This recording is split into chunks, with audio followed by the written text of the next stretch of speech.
Juízes capítulo 10. Todo mundo achou? Então vamos lá. Pai, louvado seja o teu nome por esse dia. Muito obrigado pelo teu cuidado, muito obrigado pelas tuas bênçãos, muito obrigado pelas tuas disciplinas, muito obrigado, Deus, por cada irmão e cada irmã que está aqui. Te louvamos e te agradecemos porque o Senhor é digno de todo louvor e de toda adoração. E nós queremos, Senhor, nessa noite te conhecer mais, te buscar melhor, Deus, do que te buscamos ontem. E que a nossa vida, Senhor, seja sempre um exemplo de cristianismo, um exemplo, Senhor, de temor a Ti, um exemplo de busca ao Teu nome. Fala aos nossos corações, nos exorta, nos ensina e que sejamos transformados pela Tua palavra. Em nome de Jesus. Amém. Acharam aí? Juízes capítulo 10, vamos ler do versículo 1 ao 5 primeiro. Depois de Abimeleque, Tola, filho de Puá, filho de Dodô, homem de Issacar, se levantou para livrar Israel. Ele morava em Samir, na região montanhosa de Efraim. Julgou Israel durante 23 anos.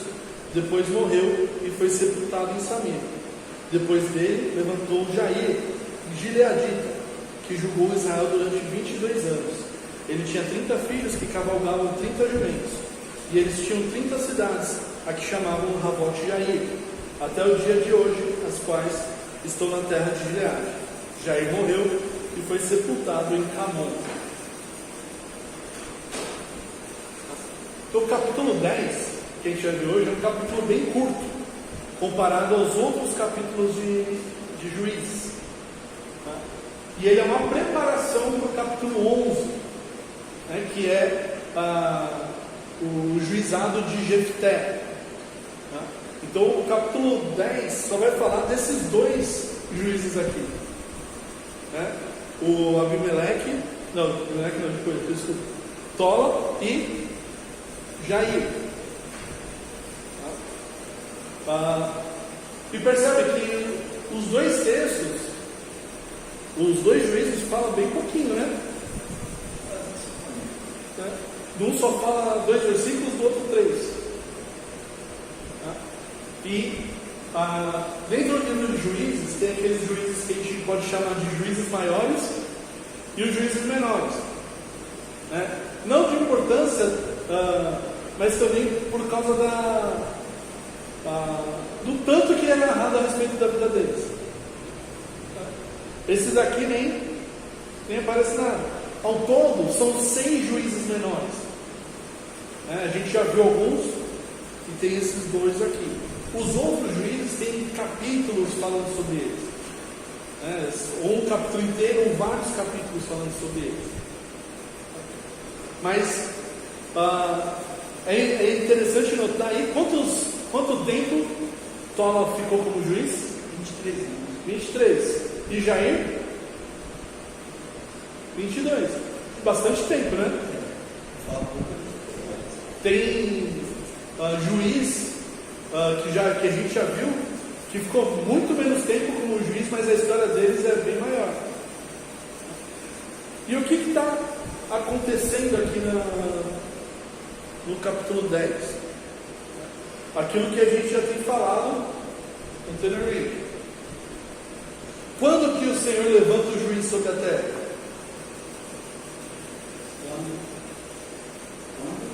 Quando que o Senhor levanta o juiz na terra? Não na terra de Israel.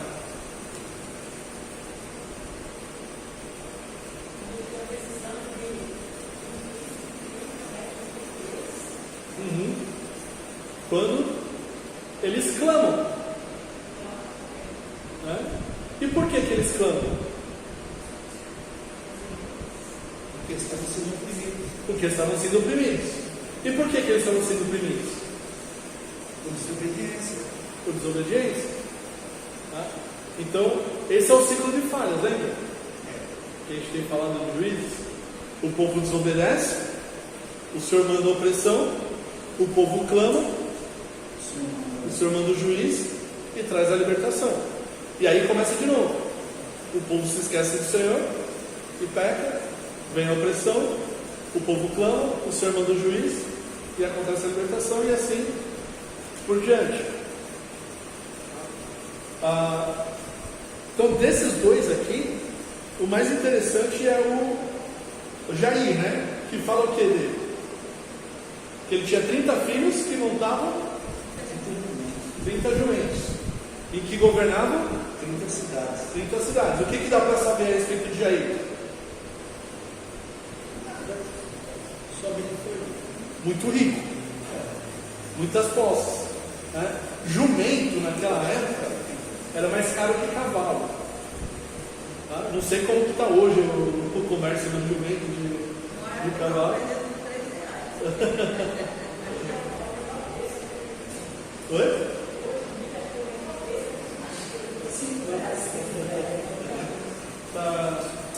Eu não sei como que está, mas porque naquela época o jumento ele aguentava viagens mais longas que o cavalo, né? E carregava mais peso que o cavalo.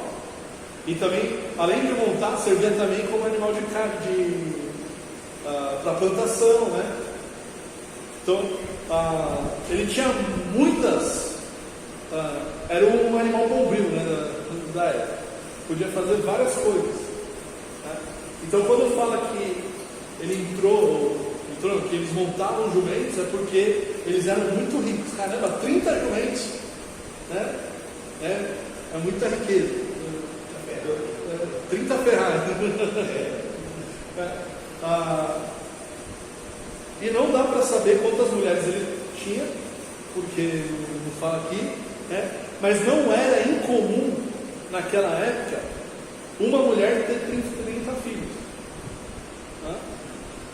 Não era incomum. Então a primeira mulher teve um monte de filhos, e a segunda teve um monte de filhos também, né? Mas aqui não vem ao caso saber o porquê, né? Ou como, na verdade. A região de Gileade, aqui que fala de Jair, tá? É na região nordeste de Israel. Tá? Então, do lado oeste do Rio Jordão está Jerusalém. Nordeste, né? Jerusalém está aqui, o Rio Jordão aqui. Nordeste é aqui em cima. Mas, na verdade, tem que virar para vocês para fazer certinho lá. Né? Rio Jordão aqui, Jerusalém aqui, Nordeste aqui. A região de Gileade aqui. Então, era uma região muito procurada pelos inimigos, porque era uma região com fontes de água, com agricultura boa, pasto. Então, eles procuravam aquela região para atacar por causa da facilidade também de conseguir comida, de conseguir roubar as coisas. Tá? Mas nesse período, durante 22 anos, Jair foi o juiz daquela região. Enquanto ele foi juiz, tranquilo. Tola a mesma coisa. Enquanto ele foi juiz, estava em paz. Só que aí no versículo 6, olha lá. Os filhos de Israel tornaram a fazer o que era mal aos olhos do Senhor, e adorar os Baalins, Astarotes, os deuses da Síria e os deuses de Sidom, de Moab, dos filhos de Amon e dos filisteus. Eles abandonaram o Senhor e deixaram de adorá-lo. Então a ira do Senhor se acendeu contra Israel, e eles entregou nas mãos dos filisteus e nas mãos dos filhos de Amon, os quais nesse mesmo ano esmagaram e oprimiram os filhos de Israel. Durante 18 anos oprimiram todos os filhos de Israel que estavam do outro lado do Jordão, na terra dos amorreus, que está em Gileade. Os filhos de Amon passaram o Jordão para lutar também contra Judá, contra Benjamim e contra a casa de Efraim, de maneira que Israel se viu muito angustiado. Até aí. Então, olha só, no versículo 6, fala o que o povo de Israel começou a fazer, ou tornou a fazer, na verdade, né? O que eles tornaram a fazer? Que era mal,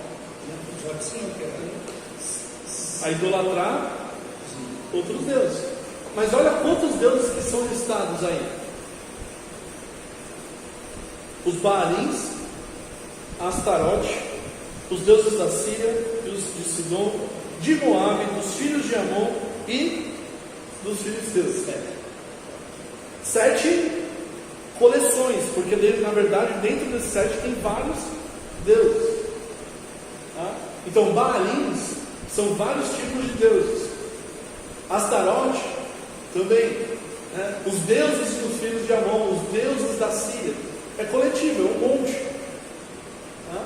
Então eles, por terem contato com esses povos, por eles não terem obedecido a Deus lá atrás, quando Deus mandou expulsar todos aqueles povos da região, eles acabaram se misturando.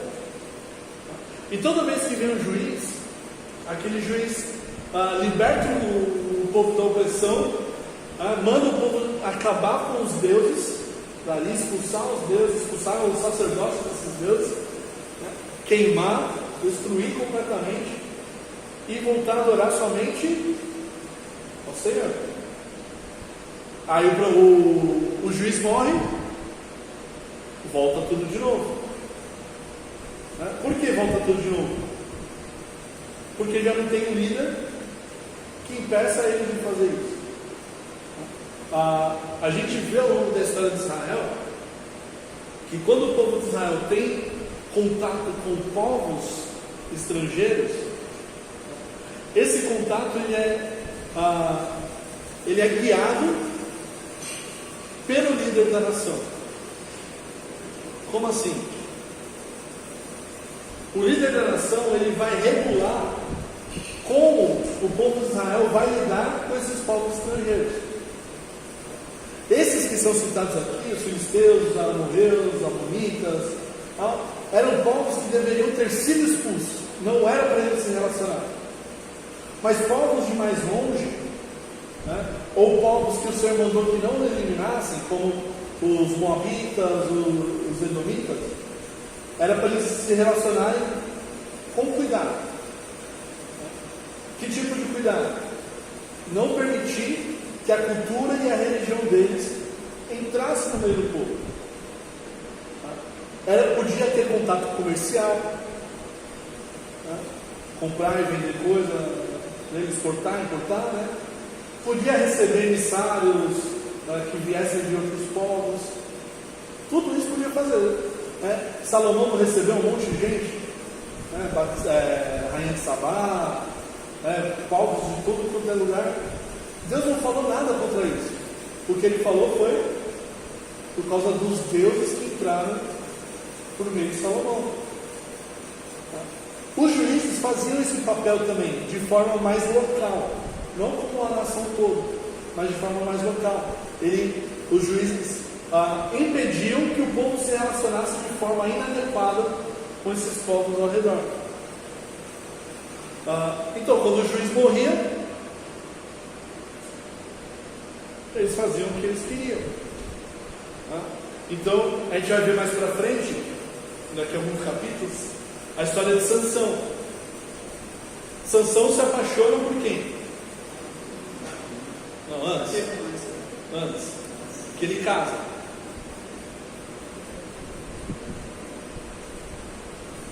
Com uma filisteia, que não era para casar. Mas ele fala, eu quero, e pronto. Bateu o pé na cara dos pais dele, né? Eu quero. E era isso que acontecia muito.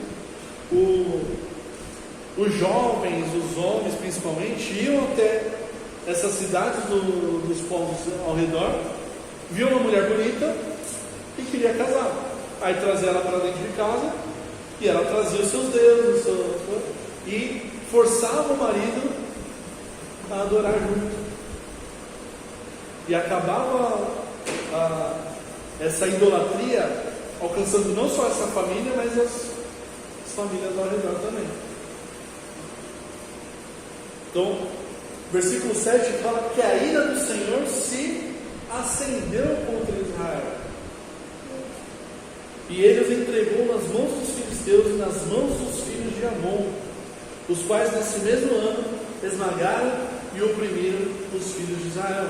Durante 18 anos oprimiram todos os filhos de Israel que estavam do outro lado do Jordão, na terra dos amorreus, que está em Gileade, onde Jair era o juiz, mas ele já tinha morrido. Né?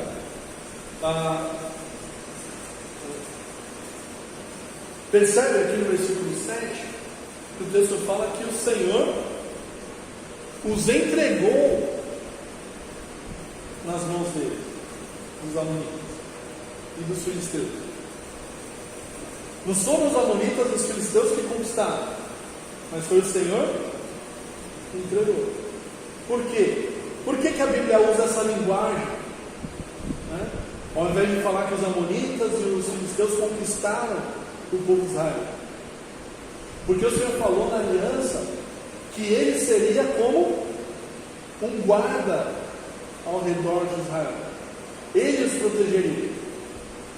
A única forma dos inimigos entrarem e fazer algum mal seria o Senhor entregar.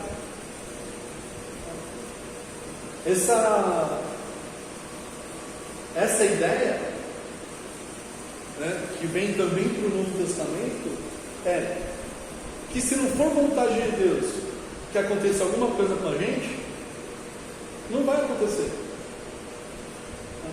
E no Antigo Testamento a gente vê isso o tempo todo também. A gente está vindo aqui e a gente vê, por exemplo, na vida de Jó, não vê? O Satanás não precisou pedir permissão para Deus para tocar em Jó. E só depois que Deus deu permissão, falou, pode ir. Só que ainda assim tinha a proteção de Deus sobre Jó, porque Deus falou, não tira a vida dele. Então não importava o que Satanás faria, Jó continuaria por vida.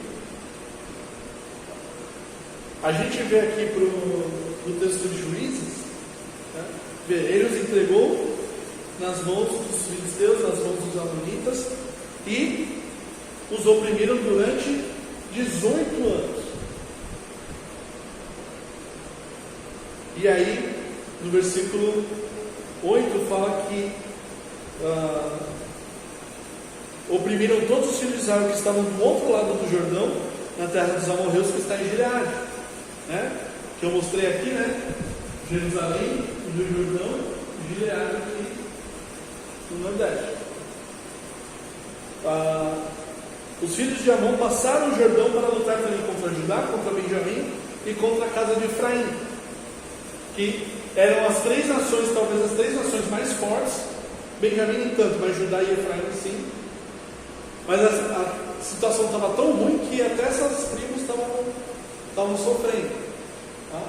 Mas esse tipo de ataque em Benjamim, Efraim e Judá, eles tinham que atravessar o Jordão. Então eles atacavam e voltavam para o outro lado. Eles não se estabeleciam ali naquela região. Era só para roubar mesmo, para saquear. Versículo 10. No versículo 9, final do versículo 9, o que fala ali? De maneira que Israel se viu muito angustiado.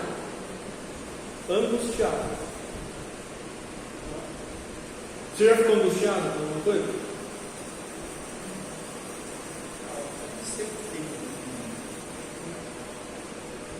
A gente sempre fica com alguma coisa, seja por pouco tempo, por muito tempo.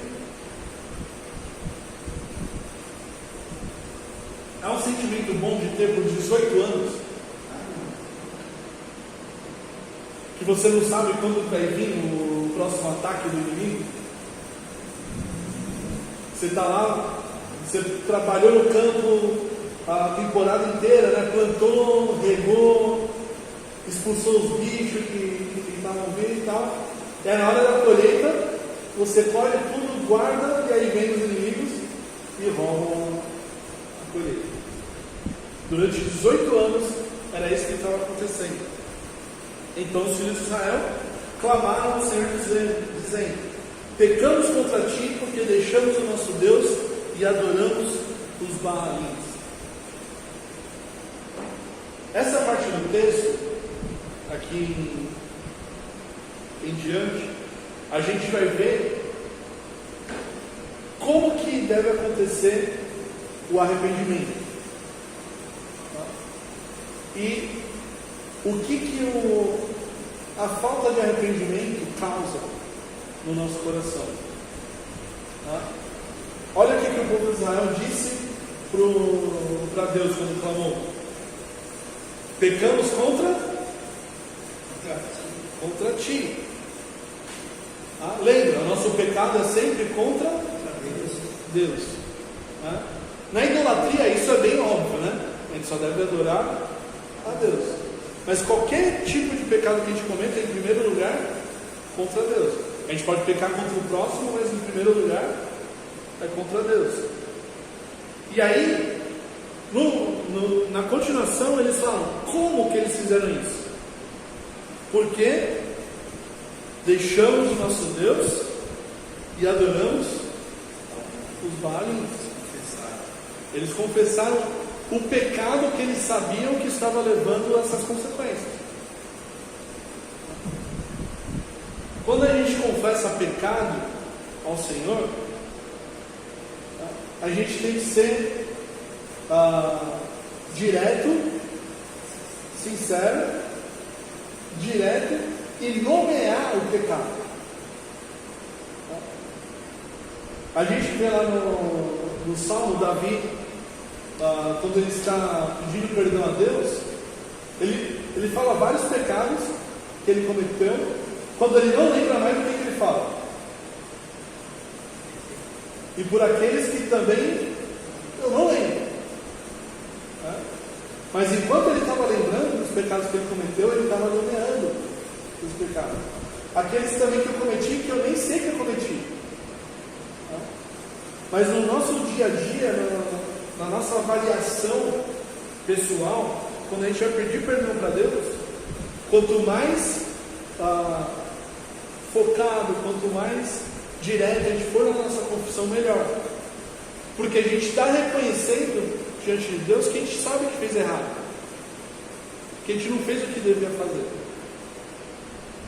E isso nos ajuda também a evitar o pecado posteriormente. E nos ajuda a avaliar a nossa vida naquele dia. Ou nem só naquele dia, naquela semana, naquele mês, quando você fizer a avaliação. Para reconhecer diante de Deus, cara, poxa Deus, eu falhei nele. Eu fiz isso, fiz aquilo. Ou deixei de fazer isso, deixei de fazer isso. São todas... É uma forma também da gente mostrar que a gente conhece a vontade de Deus. E que a gente está arrependido de ter feito isso. E o Senhor respondeu aos filhos de Israel: quando os egípcios, os amorreus, os filhos de Amon, os filisteus, os sidônios, os amalequitas, os maonitas oprimiam vocês e vocês clamavam a mim, não é verdade que eu os livrei das mãos deles? Mas vocês me abandonaram e serviram outros deuses. Por isso não os livrarei mais. Vão e clamem aos deuses que vocês escolheram, que eles os livrem no tempo do aperto. O que o Senhor está falando aqui para o povo? Que sentimento surgiu no meio do povo para que eles fossem buscar outros deuses? O Senhor falou: quando surgiram todos esses povos aí, eu livrei vocês das mãos deles. Qual que é o sentimento?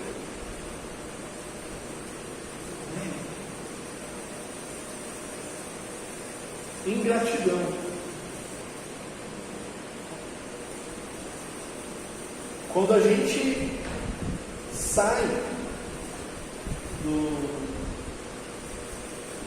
do caminho de Deus, ou quando a gente obedece a Deus, e a gente escolhe um caminho que Ele não deseja para nós, é porque a gente está insatisfeito com aquilo que Ele tem nos dado. Isso é ingratidão. Porque uma pessoa grata sempre vai continuar no caminho que Deus colocou. Porque até então, tudo aquilo que Deus fez foi bom. Por que agora que eu quero me desviar do caminho dele? Por que eu quero fazer outra coisa? Por isso que Deus fala: não, eu não vou livrar mais vocês. Vai servir os deuses que vocês estão adorando aí. Clama a eles que vê se eles ajudam vocês.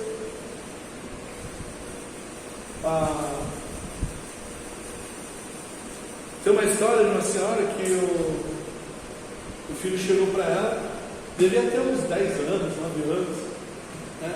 E ela mandou ele fazer alguma coisa, e aí ele ficou bravo: eu não quero mais ficar nessa casa, eu não quero mais você, eu vou embora daqui, tá? E aí a mãe dele virou e falou: tá bom, pode ir. Aí ela abriu a porta, ele saiu e foi. E aí ela deu um tempo, né? E aí foi atrás dele. Aí, onde que ela achou ele? Na escadaria do prédio. Ele nem saiu do prédio. Ele ficou lá na escada chorando. E aí ela conversou com ele e explicou. A ingratidão nada mais é do que birra. Quando a gente age com ingratidão, a gente é uma criança birrenta diante de Deus. Porque Deus está dando o melhor para a gente, Deus está fazendo o melhor, Ele planejou o melhor para a gente, e a gente está batendo o pé chorando. Eu quero a minha vontade, eu quero fazer isso, eu não quero fazer. É isso. A gente é criança birrenta. Porque quem sabe mais, a mãe, o pai ou o filho? Não, a mãe e o pai? Tem motivo a criança ficar chorando, batendo o pé, fazendo a vontade dela, tal? Não. E Deus faz exatamente isso com a gente. Fez com o povo dizer: vai lá, então. Você não quer que eu fique com vocês? Você não quer que eu seja o seu Deus de vocês? Então vai lá. Olha a resposta do povo, versículo 15. Mas os filhos de Israel disseram ao Senhor: nós pecamos, faze-nos tudo o que te parecer bem, mas por favor, livra-nos ainda esta vez. E tiraram os deuses estranhos do meio de si e adoraram o Senhor. E ele já não pôde reter a sua compaixão diante da desgraça de Israel.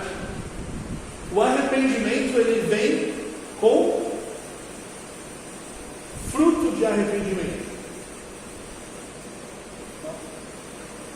O arrependimento tem a ver com deixar de fazer aquilo que está fazendo e fazer outra coisa. Às vezes é fazer o contrário, né? Você estava mentindo, o que você faz? Fala a verdade. Você estava roubando, vai trabalhar, né? E às vezes, no caso da idolatria, aqui do povo de Israel, é tirar tudo aquilo que era Deus estranho do meio deles e adorar somente o Senhor. É isso. O arrependimento, ele vem seguido de atitudes de arrependimento, né? Ou fruto de arrependimento. Não existe arrependimento da boca para fora. O arrependimento, ele é racional e ele é também no coração. E isso traz a mudança de atitude, a mudança de vida. E foi o que o povo fez aqui. Então, por isso, o Senhor viu que o povo abandonou os deuses, que se voltou completamente para Ele. Então, Ele atendeu ao clamor do povo. Versículo 17. Os filhos de Amon foram convocados a acampar em Gileade. Os filhos de Israel, por sua vez, se reuniram e acamparam em Mispa. Então o povo, os chefes de Gileade, disseram uns aos outros: quem será o homem que começará a lutar contra os filhos de Amon? Quem fizer isso será o chefe de todos os moradores de Gileade. Então, os amonitas acamparam de um lado, os de Gileade do outro. Os chefes se juntaram e falaram: quem que vai sair à frente? Quem que vai nos liderar nessa batalha? Porque lembra, não tinha rei, não tinha juiz, não tinha governador, não tinha ninguém. eles tinham que decidir se ali quem tomaria a direção da batalha. Mas lembrando que nessa época você fala que era o general da batalha, não significa que nem hoje que o general fica lá atrás, no quartel-general, só dando ordem. O general é o primeiro a ir e o último a voltar. Quem que vai? E aí, para dar um incentivo a alguém levantar a mão, não pode deixar que eu vou. Eles falaram: quem for o primeiro vai ser o chefe de todos os chefes de Gileade. Também era algo super comum de acontecer isso. Tá? Dar algum prêmio, como Saul fez com Golias, né? Um incentivo para quem lutasse e matasse Golias. E o capítulo 10 nos deixa no suspense. Quem que vai ser o chefe? No título do capítulo 11 já entrega, né? Jefté. Mas percebe como que o capítulo 10, ele mais do que os outros capítulos anteriores, ele mostra esse processo do ciclo de falhas, né? O povo abandona Deus, Deus envia a opressão, o povo clama a Deus, Deus manda um juiz e traz a libertação. É sempre assim que está acontecendo, esse ciclo de falhas. Mas a gente vai ver a libertação só no capítulo 11. Então a gente viu aqui o povo abandonando a opressão, o clamor. Falta agora o juiz e a libertação. Tá? Alguma dúvida?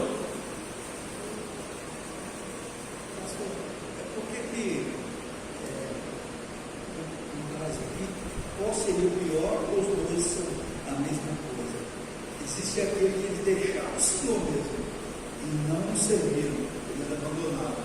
E existiam aqueles que serviam o Senhor, mas ficavam pertinho com o seu coração pegado aos outros ídolos. Qual seria o pior aqui? Os dois dentro do Senhor? Tudo a mesma coisa. A mesma coisa. No caso do juiz, que era derrotado, o libertador, para libertar o povo, para liderar o povo, vamos dizer assim, e a gente vê que alguns dois, no caso aqui o Tola e o Jair, com 23 anos, né, ele liderou, ele não governou, ele foi juiz. Ele foi juiz com 23 anos. E o povo, quando ele estava legislando sobre esse povo, ficava tudo uma maravilha. Ele morria, o povo se caía novamente no seu Deus. Que tipo de coisas que os juízes tinham como influência sobre o povo? O juiz normalmente ele era um general, ele era um comandante, então ele conseguia influenciar as tribos, a região ali sobre onde ele estava exercendo a sua autoridade. Então, por ser uma pessoa de influência, uma pessoa que as pessoas respeitavam, ele conseguia realizar essa obra. Quando ele morria, nenhum deles deixou um substituto, né? Ele simplesmente morreu. O do capítulo 9, um filho nada a ver lá, né? Abimeleque, quer dizer, tentou fazer alguma coisa lá, não deu certo. Tentou dar continuidade ao que Gideão fez, mas deu tudo errado. Olha lá, 1 João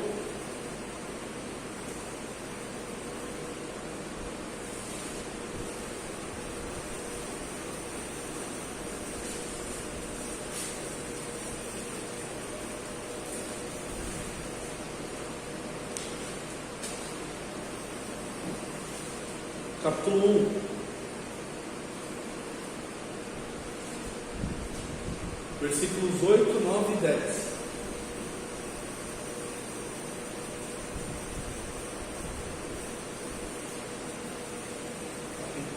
Versículo 8, 9 e 10. Isso. Se dissermos que não temos pecado nenhum, a nós mesmos não nos enganamos, e a verdade não está em nós. Se confessarmos nossos pecados, Ele é fiel e justo para nos perdoar os pecados e nos purificar de toda injustiça. Se dissermos que não temos cometido pecado, então fazemos um mentiroso, a sua palavra não está em nós. A gente viu aqui o povo de Israel confessando o seu pecado a Deus. Eu sei que a gente sabe o que a gente fez de errado, a gente sabe que a gente está longe do Senhor, que a gente não deveria ter feito isso, tá? Que a gente cometeu idolatria. E a gente vai agora adorar somente o Senhor. Jesus, Ele é fiel e justo para perdoar os nossos pecados e purificar de toda injustiça, mas somente se confessarmos os nossos pecados. E aqui ele não está falando do não convertido, ele não está falando de conversão aqui. Tá? A conversão faz parte da confissão do pecado, faz parte do arrependimento, mas dentro da nossa vida cristã, a confissão do pecado é algo cotidiano. Tá? Porque ele fala, se dissermos que não cometemos pecado, a nós mesmos nos enganamos e a verdade não está em nós. E depois, se dissermos que não cometemos pecado, fazemos dele mentiroso, e a sua palavra não está em nós. Todos nós cometemos pecados, todos nós estamos sujeitos a isso, porque todos nós somos pecadores. Nós somos justos diante de Deus por causa de Cristo, mas nós continuamos pecadores, porque a gente ainda está nesse corpo. Por isso, a necessidade da confissão frequente do pecado. E isso mostra, de acordo com João, aqui, que nós somos verdadeiramente cristãos. Porque se a gente reconhece que é pecador, é porque a gente sabe que a gente pecou. E que a gente peca. Ele faz distinção daquele que anda nas trevas e a vida dele é pecado, 100% pecado, e aquele que anda na luz que eventualmente peca. Mas ninguém está fora ou está imune ao pecado enquanto nessa terra. Por isso, se confessarmos os nossos pecados, Ele é fiel e justo para nos perdoar os pecados e purificar de toda injustiça. Amém? Mas se, veja bem, a gente está vendo a história do povo de Israel no livro de Juízes, e nós que estamos nessa época da graça, a gente olha, poxa, um povo de novo, né? A gente olha para esse olhar, de novo, olha lá, foram adorar eles, foram se curvar demais, abandonaram o Senhor, né? Aí o Senhor vai, eles confessam os seus pecados, eles mesmos pecamos contra o Senhor, porque deixamos de servir a Ele para servir o outro. Aí nós trazemos para a nossa época atual. Eles confessaram a sua prática diante do Senhor, e o Senhor ia mandar uma pessoa para tirar eles daquela situação. Né? Hoje, nós temos pela graça, nós continuamos sendo pecadores, somos falhos. E nós sabemos assim que nós temos uma série de situações de falhas que são como um espinho. É como se o meu pecado sempre está diante de mim. É como se aquele pecado sempre fosse uma pedra de tropeço. Essa confissão que, vamos dizer assim, você vai confessar diante de Deus. Aí é como se o Senhor falasse assim, mas de novo a mesma coisa. Mas essa confissão de arrependimento, pedindo para o Senhor ajudar, é uma forma de dizer assim: Senhor, eu preciso mais da tua graça, eu preciso mais da tua graça, para que eu não venha cair nessa prática. Uma forma de o Senhor superabundar mais a sua graça sobre a vida daquele que está sempre, não todo dia, né, mas sempre aquilo incomoda ele, né? Ele mesmo se sente envergonhado dele ter, mas de novo, sabe? É uma forma de mostrar ao Senhor a sua fraqueza e mostrar ao Senhor: Senhor, eu preciso da tua misericórdia em primeiro lugar, né? E mais da tua graça, para que eu supere isso. Sim, tem a ver com essa dependência do Senhor mesmo, né? De reconhecer que sem Ele não consegue continuar, não consegue vencer o pecado, né?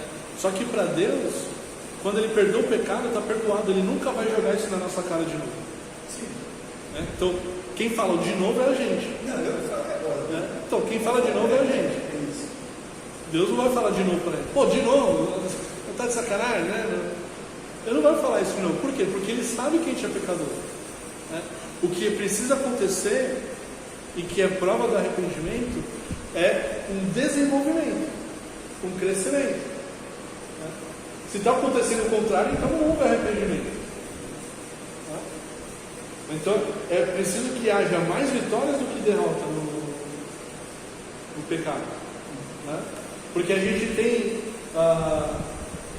cada um, Deus trabalha de um jeito.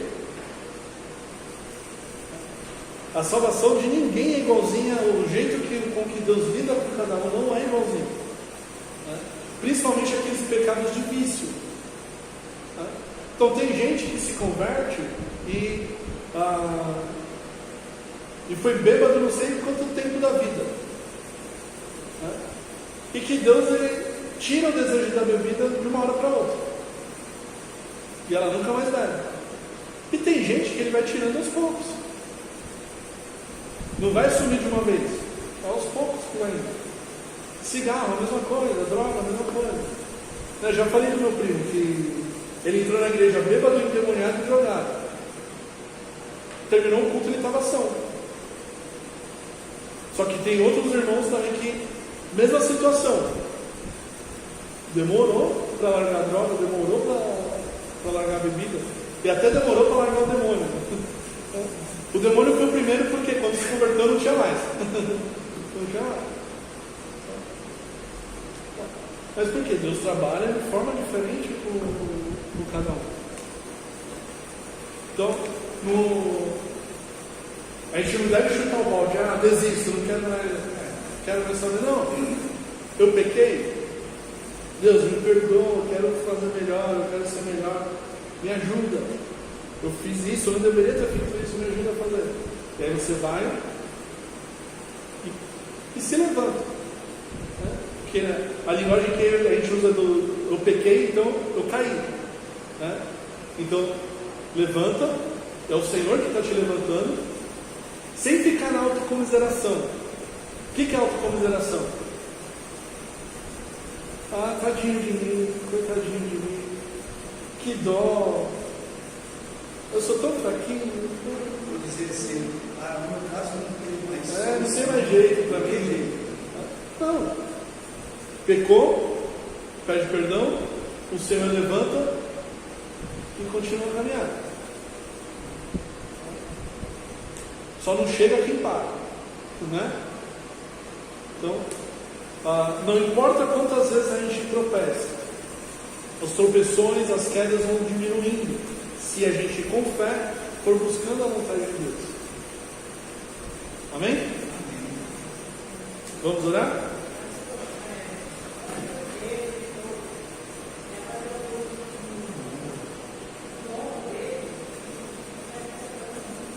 Ele falou que domingo estava inchado, né? O Paulo falou que ia no médico essa semana, né?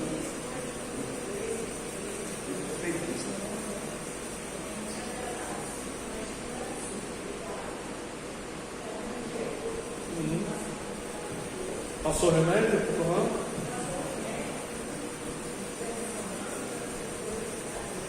Aham.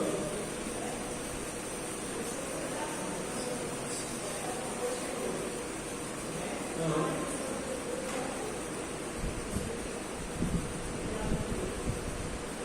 Certo.